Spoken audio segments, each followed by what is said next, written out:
Bonjour et bienvenue dans ce 6e épisode de Tarot Tor. Le concept est toujours le même, je vous propose de découvrir des autrices et des auteurs sous un nouveau jour. 12 questions reposant sur le monomythe de Joseph Campbell, soit une série d'étapes qui construisent le voyage du héros. Une structure narrative qui a donné la majorité des blockbusters hollywoodiens et que j'utilise désormais pour vous permettre de mieux comprendre mes invités. Pour chacune de mes questions, l'interviewé tirera une carte du tarot pour l'inspirer et la guider dans sa réponse. Aujourd'hui, et dans la continuité de ce que j'ai fait sur le premier épisode d'Arcane, nous allons encore parler de tarot, puisque j'ai la chance de recevoir quelqu'un dont le travail m'a beaucoup inspiré dans ma découverte du tarot et que je vais maintenant laisser se présenter. Alors moi je m'appelle Emmanuelle Igère, je me suis lancée en tant que tarologue professionnelle en 2014 et j'ai beaucoup travaillé sur le tarot Rider-Waite, c'est-à-dire à l'anglo-saxonne à un moment où c'était pas encore trop connu en France. Et mon idée, c'était de me servir de ce tarot-là qui est très intuitif et illustré pour rendre l'outil tarot en général accessible au plus grand nombre de personnes possible. Parce qu'en France, il était un peu enseigné de façon assez ésotérique et obscure, à mon goût. En l'espace de 5 ans, Emmanuelle a déjà sorti plus de 3 livres sur le sujet du tarot, dont Lire le tarot avec le Rider-Waite, le tarot de référence pour débutants et avancés, et Devenir tarologue. Elle a également sorti plusieurs coffrets de tirages, comme 22 tirages de tarot psychologique, mais surtout, elle a créé son propre tarot, le tarot Marseille-Waite, qui conjugue l'esthétique du tarot de Marseille à l'accessibilité du Rider-Waite. Pour Emmanuelle, nous avons opté pour le Eldritch Tarot de Sarah Bardi.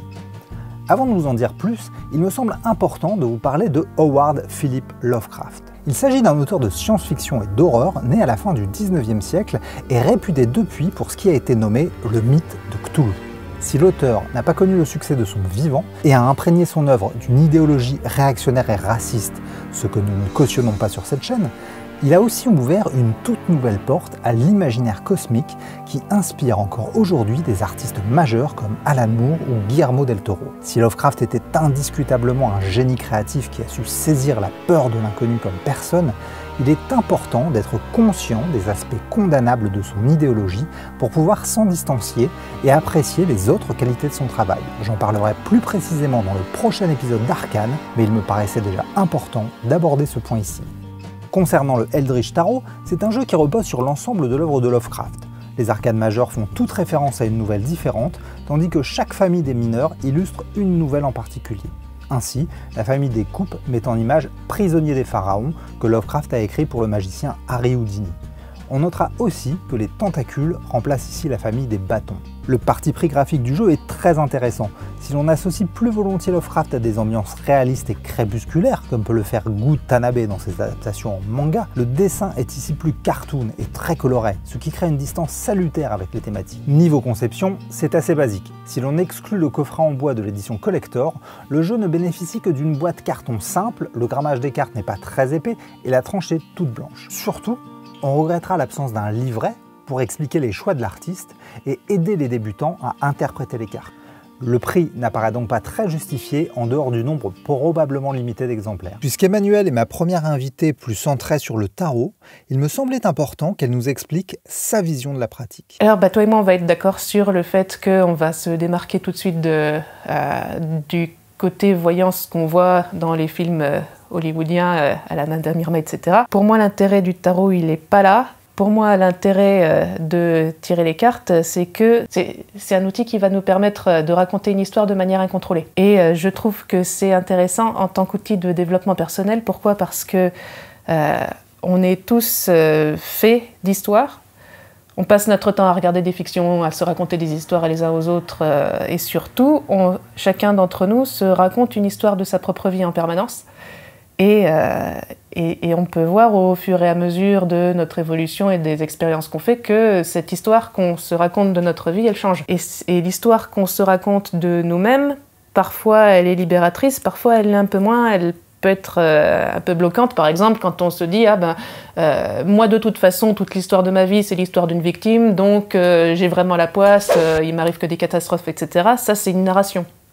Et quand on a un outil comme le tarot, avec des images qu'on va poser sur la table sans les choisir, ça va vouloir dire qu'on va s'en servir pour raconter l'histoire de notre vie avec des éléments qu'on ne maîtrise pas.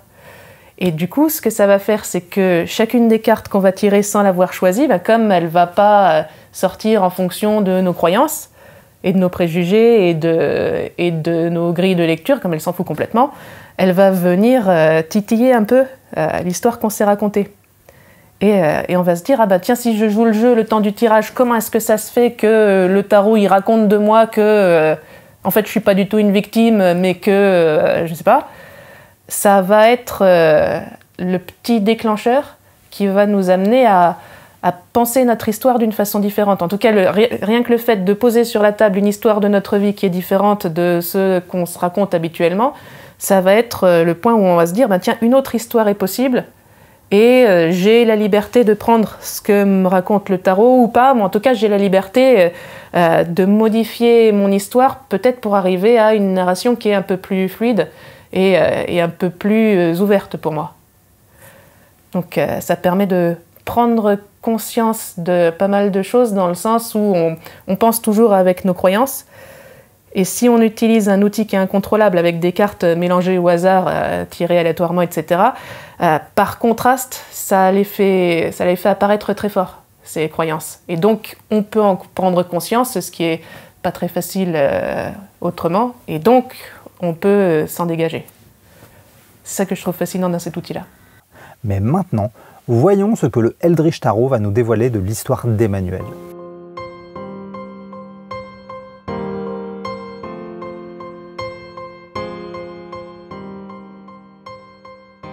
Ah, c'est le 5 de tentacules.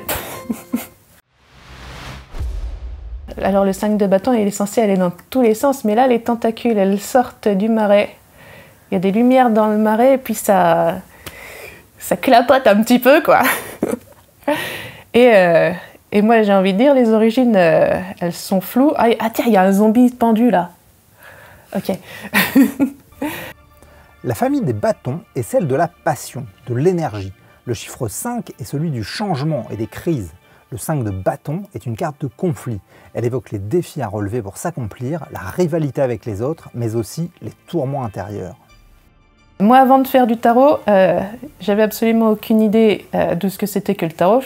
Je m'intéressais à 2-3 choses sans trop savoir quoi. Je faisais un travail qui n'avait rien à voir. J'étais chef de projet dans une agence web, donc rien à voir quoi. Et non seulement d'un côté je savais pas trop quoi faire, et de l'autre je savais même pas trop me poser la question. Pour aller un petit peu avec cette ambiance glauque où il y a peut-être des choses qui pourrissent un petit peu là, puis on va en sortir quelque chose et on va voir ce qui va se passer. Et la boîte a fermé, la boîte web, et là c'était vraiment un peu cette ambiance-là parce que ça m'a fait perdre un travail qui était hyper sympa et qui se passait bien, mais qui en même temps était compliqué à appréhender parce que c'était un travail où on se posait plein de questions dans tous les sens. Là, je ramène au 5 de bâton, tu vois. Mais c'était que des questions du type comment est-ce que je peux faire pour que mon client il arrive à acheter ses chaussettes en moins de 3 clics. C'est des questions légitimes et nécessaires parce que voilà, t'as pas envie de passer 1 heure à acheter tes chaussettes, mais tu te poses plein de questions comme ça qui sont pas les questions qu'il y a profondément, tu vois. Tu te demandes pas qu'est-ce qu'il y a dans le marais. Et donc la boîte ferme et moi je savais pas quoi faire et j'étais embêtée. Et en même temps, je m'intéressais beaucoup à la psychanalyse et au paranormal. La psychanalyse parce que je trouve ça cool et le paranormal parce que je trouve ça marrant. Et quand tu fais des recherches, parce que tu as un peu le temps à ce moment-là, dans ces domaines-là, je trouve que tu tombes assez vite sur l'ésotérisme parce que c'est un mélange des deux. Et aussi, si tu veux, si c'est ça ta grille de lecture, tu peux considérer que le paranormal, c'est des projections de l'inconscient. Donc du coup, si tu as envie, ça marche. Et donc assez vite, je suis tombée sur le tarot dans ces ressources-là. Je me suis dit, c'est quoi encore ce truc à la con? Et je sais pas pourquoi, parce que tu vois, dans tes tentacules, là, on voit pas ce qu'il y a en dessous dans le marais. Hein, et je sais pas pourquoi j'ai insisté à ce moment-là. et j'ai creusé quand même la question. Et je me suis rendu compte que quand tu t'intéressais un petit peu au tarot, tu te rendais compte qu'à l'intérieur, c'est un système philosophique, on va dire, si ça t'amuse, qui est très propre, quoi, qui est très structuré, qui est très carré, qui est très solide. Et waouh, quoi. Et du coup, ça m'a permis d'aller dans le marais des distractions un peu amusantes que je me donnais à ce moment-là, pour aller chercher quelque chose qui était lumineux alors que je m'y attendais pas du tout. Et j'ai pas arrêté depuis, voilà.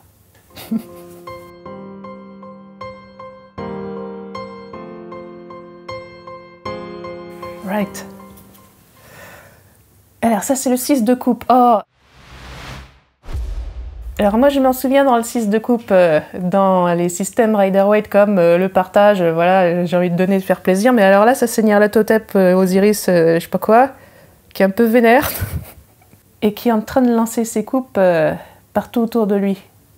Donc, moi mon hypothèse, c'était diffuser ça. La famille des coupes est associée à l'émotionnel. Le chiffre 6, quant à lui, symbolise l'harmonie. Le 6 de coupe est une carte qui envoie à l'innocence, à l'enfance idéalisée, la bienveillance. Elle évoque aussi la tendresse, l'optimisme, la nécessité d'être gentil pour améliorer le monde ou le fait de se remémorer une époque où nous étions plus heureux. Quand j'ai fait des recherches sur le tarot, je les ai faites en anglais par réflexe, parce que tu sais, quand tu fais tes recherches sur Internet en anglais, tu tombes sur plus de choses, c'est plus clair, voilà, parce que c'est comme ça. Et du coup, quand j'ai cherché à en apprendre plus sur le tarot, je suis tout de suite tombée sur les tarots anglo-saxons parce que c'était comme ça. Et j'ai trouvé que ça marchait super bien. Et voilà, j'ai acheté mon premier Rider-Waite, donc le tarot américain illustré, là, enfin britannique, mais le tarot anglo-saxon, on va dire. Et j'ai trouvé que ça marchait bien d'une part parce que ça parlait bien et d'autre part parce que ça parlait aux gens qui n'avaient pas étudié le tarot, donc on pouvait faire un vrai tirage collaboratif sans qu'il y ait de limite, j'ai trouvé, sans qu'il y ait de barrière plutôt.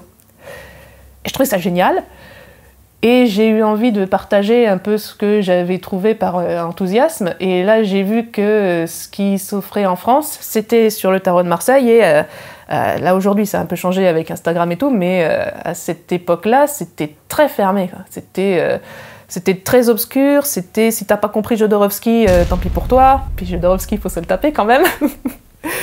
Et j'ai trouvé ça dommage. Alors ce que j'ai fait, c'est que j'ai commencé à organiser des conférences gratuites, hein, les gens ils arrivaient pour parler du truc et pour raconter que le tarot ça pouvait être aussi lisible par les gens qui n'ont pas l'habitude, ça pouvait... Parce qu'en plus, si tu considères que c'est un outil de développement personnel, c'est compliqué de dire c'est réservé à une élite, quoi. Voilà, parce que tout le monde est une personne, donc tout le monde a le droit de réfléchir sur soi, puis c'est un outil, puis après, il faut arrêter, c'est un jeu de cartes, quoi. Donc, c'est un jeu, c'est pas quelque chose de très initiatique. Et du coup, moi, j'ai envie de voir ça dans cette carte-là, parce que là, on a une espèce de momie égyptienne complètement ravagée. Et ça, moi, j'associe ça à l'idée que, oh là là, le tarot, ça vient des anciens Égyptiens ou des extraterrestres de Ptolémée ou je sais pas quoi. Et ça a une origine tout à fait magique, etc. Mais pas du tout. Moi, je passe mon temps à essayer de démystifier ce truc-là, justement pour montrer aux gens que si ça vient pas d'une grande sagesse ancestrale infinie, du coup, ils ont le droit de l'utiliser comme ils en ont envie et de se faire plaisir avec, quoi. Donc voilà, pour moi, le tarot, c'est la momie qui perd ses coupes, et ces coupes qui vont se diffuser vers ceux qui ont vraiment envie de s'en servir, plutôt que de rester enfermés dans une pyramide jusqu'à la fin des temps et que personne n'en profite.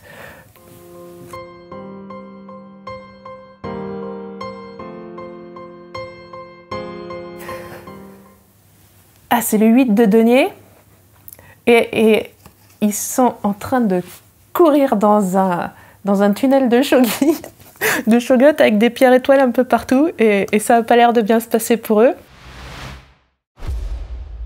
Dans mon système que je connais, le 8 de denier parle de produire les choses, de travailler beaucoup, et seulement là dans cette carte-là, ça a l'air d'être l'angoisse, et moi j'ai envie de dire, ben oui, pour moi la productivité, franchement, c'est l'angoisse, quoi. La famille des pentacles ou des deniers évoque les biens matériels, le concret. Le chiffre 8 évoque la perfection, la fluidité. Le 8 de denier évoque la productivité, la rigueur, la détermination, mais aussi le fait de travailler à ce qu'on aime et d'être récompensé pour son dur labeur. Enfin, elle peut évoquer l'harmonie et la richesse. Pour partager un peu ce que j'avais trouvé d'intéressant dans le tarot, il fallait écrire des bouquins. Les bouquins, ça ne s'écrit pas tout seul. C'est un processus assez long qui demande une discipline certaine. Et ouais, moi, la productivité, c'est pas mon truc. Donc, du coup, chacun des projets auxquels je m'attelle, ça me demande un petit peu un passage dans le tunnel du Shoggoth, un peu comme ça. Faut courir jusqu'à essayer de trouver la lumière de la fin de projet, mais la lumière de la fin de projet, c'est un phénomène assez évanescent que tu vois pas quand tu t'es enfoncé dans le tunnel, et puis tu te retrouves avec pas mal de projets aux 2/3 terminés, qui sont encore dans le tunnel, et pour les finir, il faudrait que je me reconfronte au Shoggoth, quoi. Donc ouais, les doutes, ils sont plutôt là quand je suis sur un gros projet, et il n'y a pas de petit projet. Quand je suis sur un gros projet, je ne sais pas quand est-ce que ça va finir, je ne sais pas combien de temps ça va me prendre, je ne sais pas si je vais le finir. Et ça prend du temps, quoi. Et ça me bouffe des mois et des mois sans savoir déjà si ça va plaire, si ça va être rentable. Enfin, spoiler alerte, c'est jamais rentable. Les bouquins, faut pas faire ça pour l'argent. Mais ouais, pour moi, le plus gros doute, il est là. Le travail à flux tendu comme ça, c'est pas clair pour moi, dans le sens où je sais où j'allais quand j'y suis arrivée, et le chemin, il est un peu sombre. Voilà.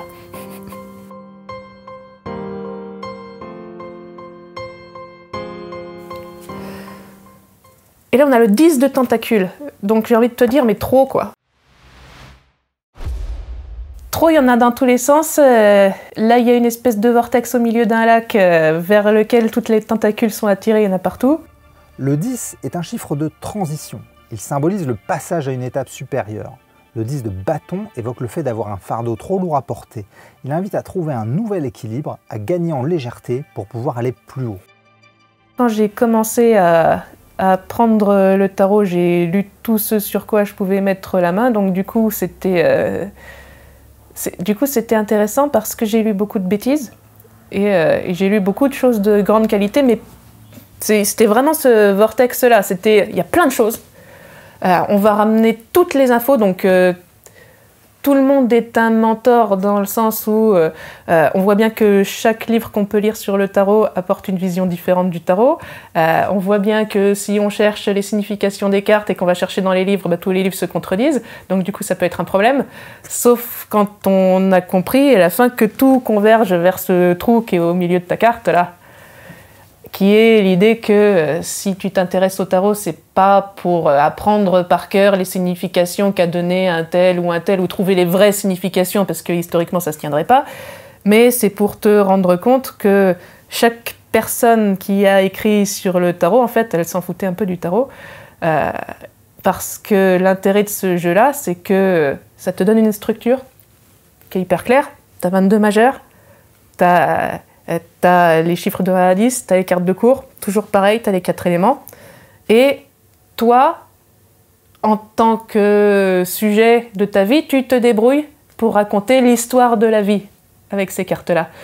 Donc moi, je pense que, en tout cas pour moi, ce qui marchait bien à ce moment-là, c'était de me nourrir de chacune des visions de la vie de chacune des personnes qui croyaient peut-être écrire sur le tarot, mais qui en fait écrivaient sur la vie.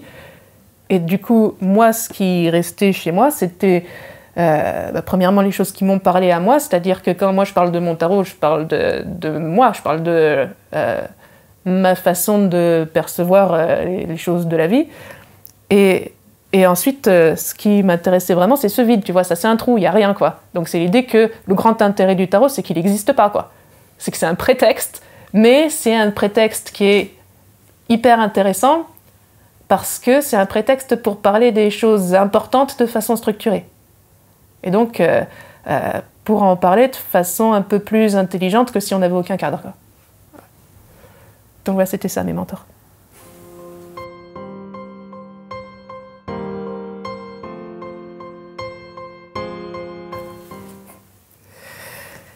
Ça, c'est le 2 d'épée. C'est la limite. Et on a un petit bonhomme dont je n'arrive pas à identifier l'espèce, qui se tient devant une porte avec des poignards. La famille des épées fait référence à l'intellect. Le numéro 2 est celui de la rencontre et de la dualité. Le 2 d'épée évoque la contradiction, le fait d'avoir du mal à rassembler ses pensées, d'être en conflit avec soi-même. Si c'est la notion de la porte, si c'est le fait de garder la porte, pour moi c'est très clairement ça le point de non-retour, c'est que quand j'ai commencé à faire du tarot sérieusement, en professionnel, la question s'est posée de savoir si j'allais prendre un pseudo ou si j'allais utiliser mon vrai nom. Histoire de faire bien à la limite entre ton tarot, qui est quand même pas une activité hyper bien acceptée par la société, et ta vie personnelle, on va dire. Et moi, j'ai gardé mon vrai nom. Parce que, tout simplement, je me disais, si je tire les cartes aux gens, c'est pour que eux, ils jouent cartes sur table, et moi, je peux pas faire ça en étant masqué, c'est pas possible. Et c'était compliqué parce que voilà, t'as des bouquins à ton nom sur le tarot, tu peux pas trop postuler en politique ou à des trucs un peu sérieux.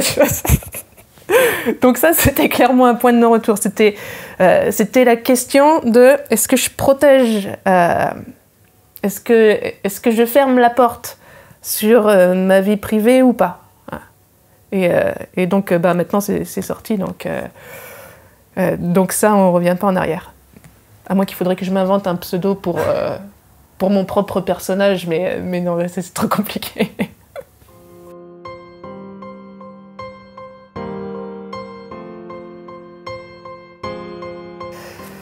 Alors on est sur l'étoile là, ça va. Alors, deux choses. Cette étoile-là, elle est pas trop comme dans le tarot de base. C'est une bonne femme qui est un peu habillée en soubrette, qui est pas dans une bibliothèque. Je croyais qu'elle était dans une bibliothèque, mais c'est juste qu'elle a elle a ses brouillons de mathématiques non euclidiennes là par terre. Et donc c'est la sorcière de la maison de la sorcière, quoi. Et puis elle a l'ignoble Brown Jenkins à la main.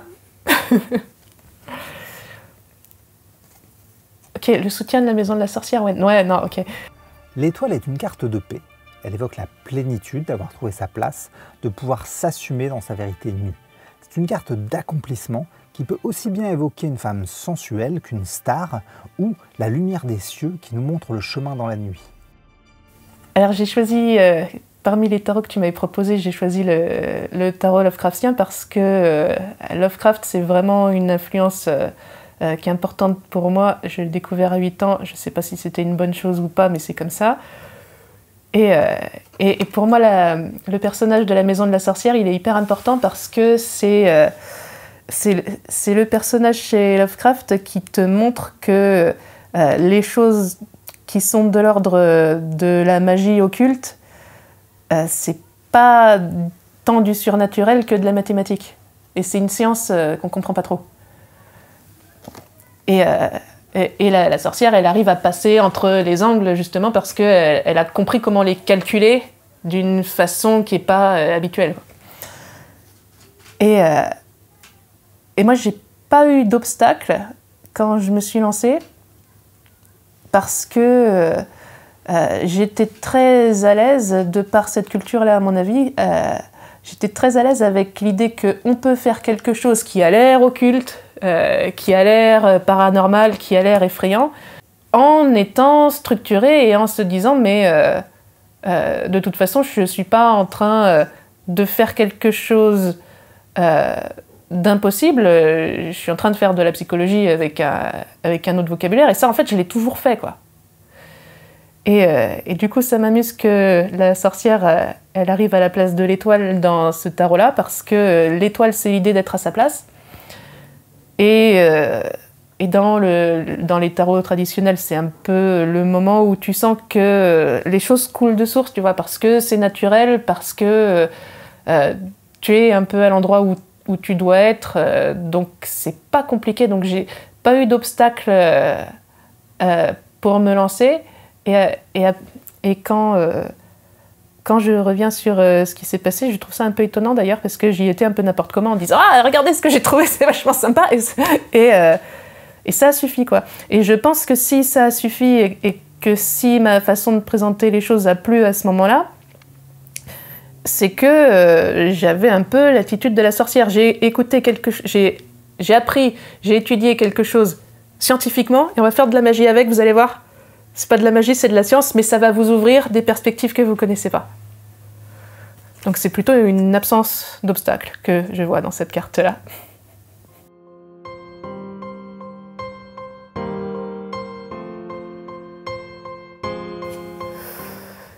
Ah bah c'est le 3 de coupe, ça. Et pareil, la représentation est un peu différente. On a une coupe qui est portée par la main du mec égyptien de tout à l'heure, avec le liquide qui est en train de partir comme ça, et d'autres coupes qui le répandent sur son manuscrit. Tiens. Le 3 est le chiffre de la créativité et de la fertilité. Le 3 de coupe est une carte de réjouissance. Elle symbolise les retrouvailles entre amis, les projets communs, un temps de bien-être et de guérison. Ce dont je me souviens pour le premier bouquin, c'est que j'aurais pas pu le finir si j'avais pas été entourée de mes amis, et si on n'avait pas notamment pris quelques verres autour de l'idée, parce que moi je savais pas écrire, hein, je savais pas faire un bouquin, c'est quand même une entreprise de longue haleine, je savais pas comment me faire éditer. Et j'aurais pas pu me faire éditer si j'avais pas eu le soutien de personnes importantes pour moi autour, quoi. Donc ça m'a permis de rencontrer l'éditeur de chez Pictos, ça m'a permis d'arriver à finir le truc en étant fière. On m'a aidé pour la relecture et tout, et donc pour moi c'était une entreprise qui sans les copains n'aurait pas vu le jour. Voilà. Donc ouais, je trouve que ça va bien le fait de boire des verres au-dessus du manuscrit en train d'être fini, ou ouais.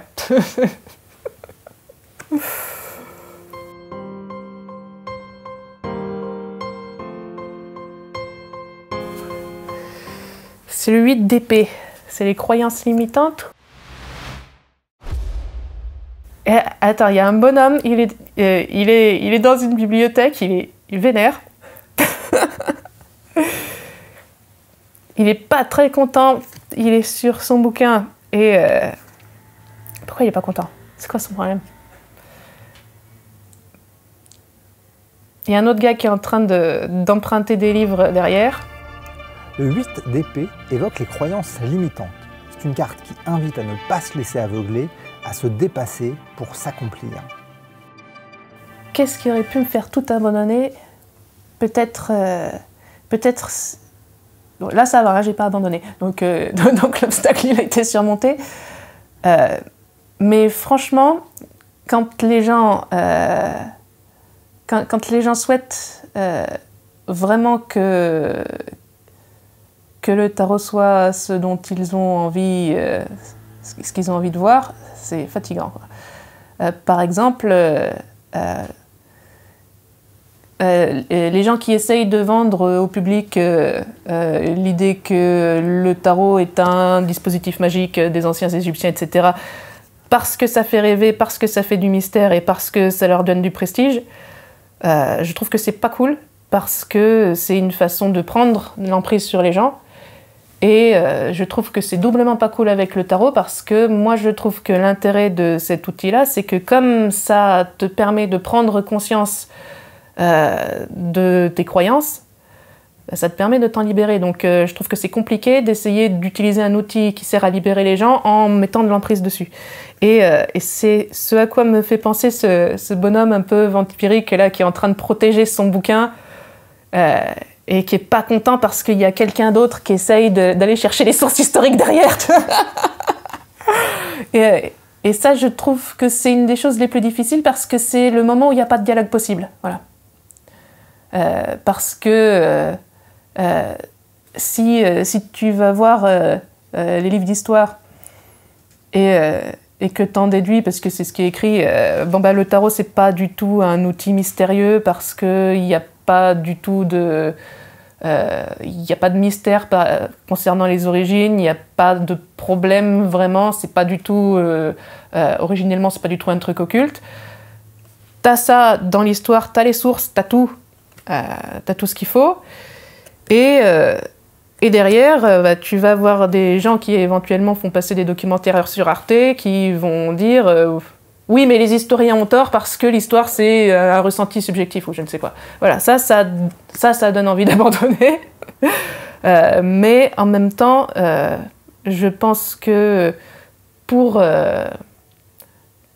pour soutenir un peu les gens qui ne savent pas, parce qu'ils n'ont pas passé 10 ans à faire les recherches, je pense que ça vaut le coup d'essayer quand même de continuer pour montrer ce qu'il en est réellement, même si c'est moins mystérieux, même si c'est moins fascinant, parce que c'est aussi comme ça qu'on travaille pour la libération, c'est travailler contre l'emprise. Voilà.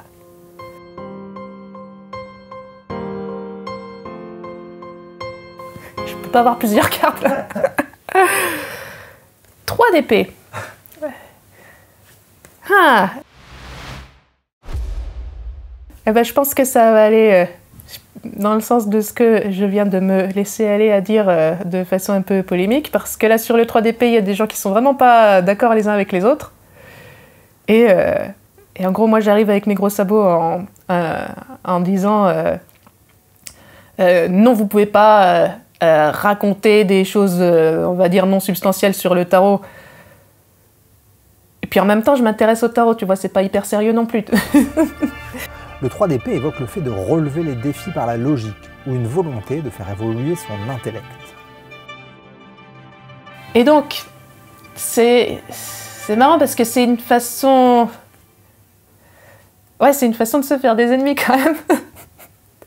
Parce que toi, ta question, elle porte sur les réussites. Donc du coup, si ton truc, il est réussi et qu'après, il y a des gens qui ne sont pas d'accord, moi, j'ai envie de dire, c'est une façon de signifier qu'il est vraiment réussi. Ok, c'est cool. Mais c'est un engagement qui me fait aller contre donc une certaine partie de la communauté du tarot que moi, je trouve pas sérieuse. Et aussi, je vais aussi contre le reste de la société qui me trouve pas sérieuse non plus. Et c'est aussi un peu à ça que je pensais tout à l'heure quand tu posais la question du non-retour, c'est que oui, j'ai trouvé que le tarot, c'était un outil subjectivement magique, donc du coup c'est fascinant, donc c'est super cool et j'ai envie de le partager, mais j'ai envie de le partager en mon nom propre, parce que, à mon avis, sinon ce serait le trahir, puisque c'est un outil qui est censé, de base, t'amener à penser par toi-même, donc tu peux pas le faire par en ton nom propre pour moi, tu vois.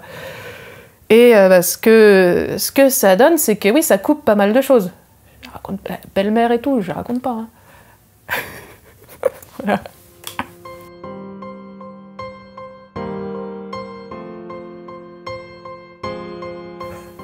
Ok.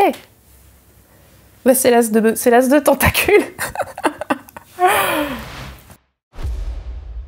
Alors, 2 choses.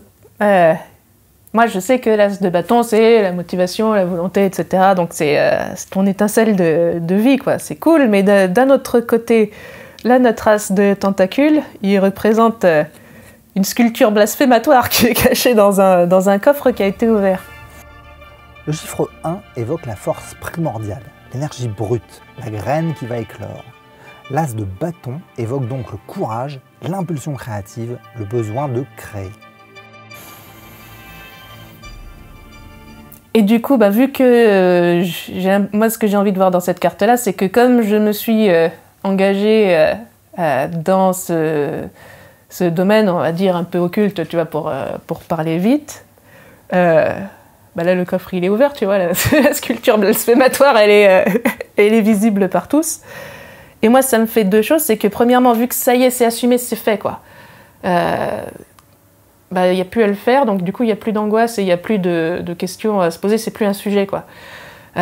Donc ça, c'est cool. Et comme c'est fait, moi, ce que ça me permet de faire dans ma vie ordinaire, si tu veux, bah, c'est continuer à créer des projets, tu vois. C'est ça, l'as de bâton pour moi, c'est que comme maintenant j'ai quelque chose qui est établi, j'ai la capacité et la liberté de m'essayer à toutes sortes de projets autour du tarot pour voir si j'arrive à le faire, pour voir si ça marche, pour voir si c'est intéressant, pour voir si ça inspire d'autres gens.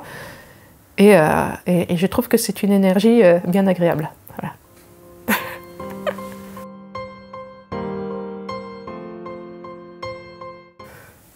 Dawardo. Là, attends, je réfléchis. Ok, j'avais une autre idée avant la carte, mais on va suivre la carte. Hein. Cette carte-là, elle représente le tout. Hein. Elle est vachement bien, il y a des chocottes partout. Dernière carte des arcanes majeures du tarot, le monde est une carte de plénitude et de bonheur. C'est la carte de l'aboutissement de la quête, de l'accomplissement, de la transcendance. C'est une carte éminemment positive et il ne peut y avoir meilleur présage que de la piocher en fin de tirage. Pourtant, en début de tirage, elle peut faire référence à un blocage, au besoin de se réinventer ou de se lancer dans une nouvelle aventure sous peine de rester bloqué. Et ouais, j'ai envie de continuer sur ce que je te racontais un petit peu là. Là, le tarot, je vais pas dire que j'en ai fait le tour parce que je l'apprends tout le temps, tu vois. Mais je sais comment ça marche. Faire des choses en rapport avec le tarot, que ce soit des livres ou que ce soit d'autres projets sur d'autres idées ou quoi. Là, j'ai compris. Et surtout, la grande raison pour laquelle je suis contente de l'avoir fait comme j'ai fait, c'est que là, je suis indépendante. Donc, je travaille à mon compte. Et c'est-à-dire que chaque partie de ma journée, c'est moi qui la maîtrise. Donc, j'ai pas de contrainte. J'ai aucune contrainte. Et j'ai même pas la contrainte de la réussite sociale parce que, comme on a vu avec le 3DP tout à l'heure, ça, c'est un peu fort clos, tu vois, parce que le tarot, c'est estampillé comme pas sérieux. Et donc, du coup, comme je me suis engagée sur une voie controversée, je fais vraiment ce que je veux, quoi.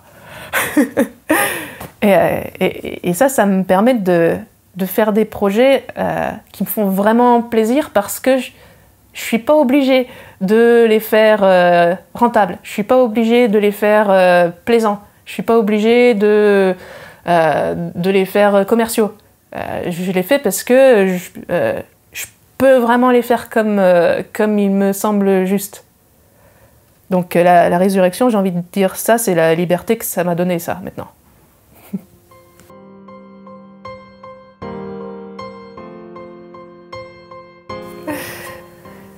4 de bâton. 4 de tentacules, excuse-moi, et donc...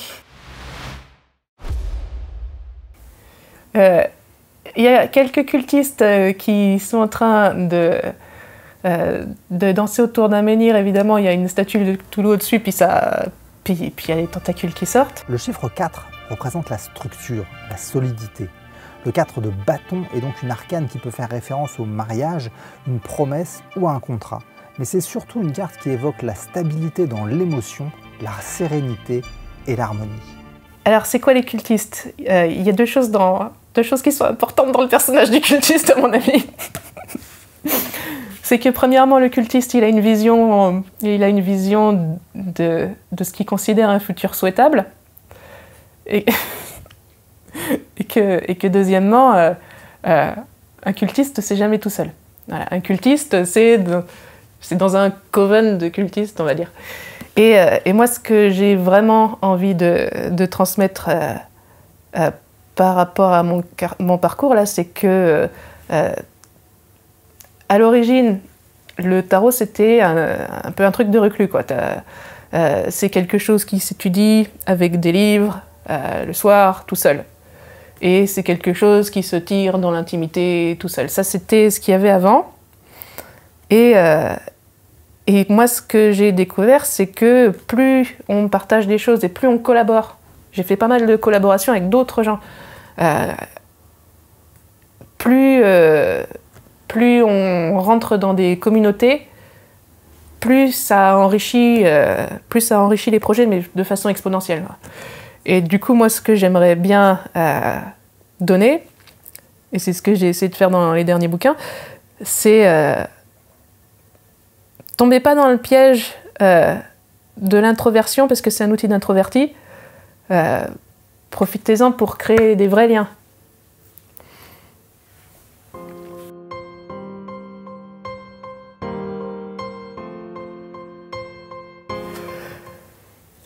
As d'épée.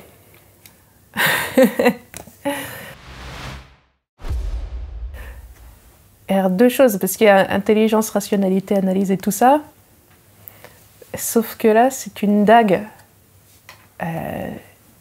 C'est une dague sacrificielle qui est plantée dans un arbre. Donc du coup, je vais essayer de jouer avec les deux là.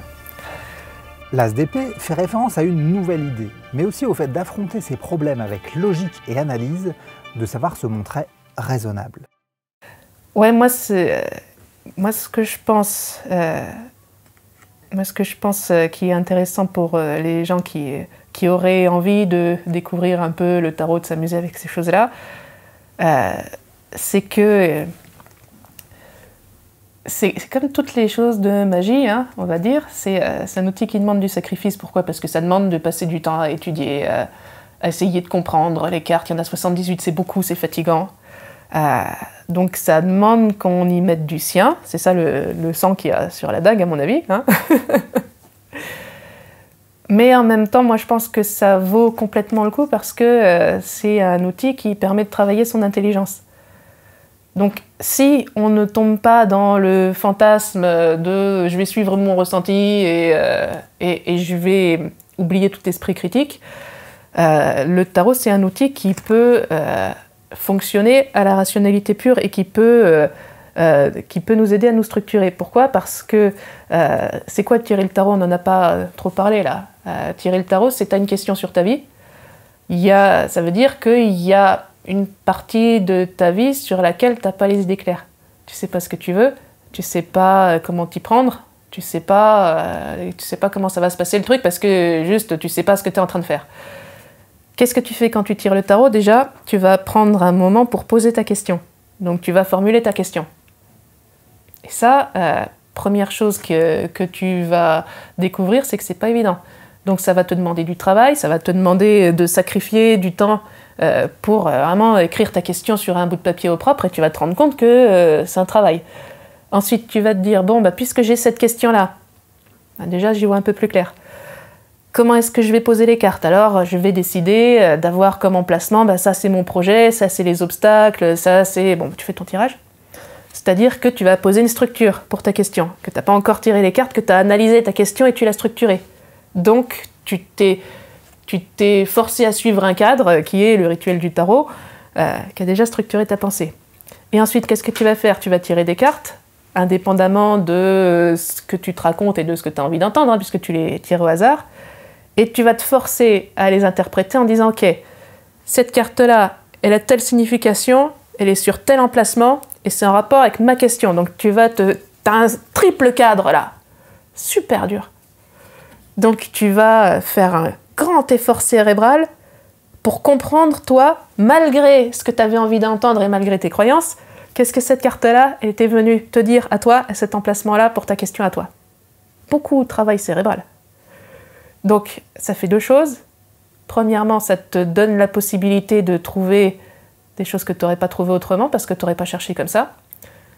Et deuxièmement, ça t'entraîne à penser de façon structurée en ayant toujours un cadre, pas en glissant un peu par association d'idées n'importe comment, mais vraiment en posant les choses. Et ça, je trouve que c'est ça le prestige du tarot, c'est que si tu t'en sers sérieusement, c'est un outil qui va te servir à affûter ton intelligence, quoi. Cette 6e émission est maintenant terminée. Merci de l'avoir regardée jusqu'au bout. J'espère que vous avez apprécié autant que moi cette rencontre avec Emmanuel. Sa vision du tarot est vraiment proche de la mienne et c'est un vrai plaisir de l'entendre rendre cet univers aussi accessible. Elle s'est particulièrement bien prêtée au jeu et a su associer chacune des arcanes à ses propres expériences. Avec toutes les familles et 2 belles arcanes majeures très positives, le tarot nous dessine ici le portrait d'une autrice créative, équilibrée et épanouie. Si vous avez aimé la vidéo, n'hésitez pas à la liker ou la partager et pensez à vous abonner pour ne rater aucun des futurs épisodes. J'ai déjà quasi tous les invités de cette première saison, mais dites-moi en commentaire qui vous souhaiteriez voir dans l'émission pour que nous puissions construire cette aventure ensemble. Comme toujours, vous trouverez tous les liens vers les œuvres évoquées dans la description de la vidéo. Je vous souhaite de bonnes lectures et je vous donne rendez-vous dans un mois.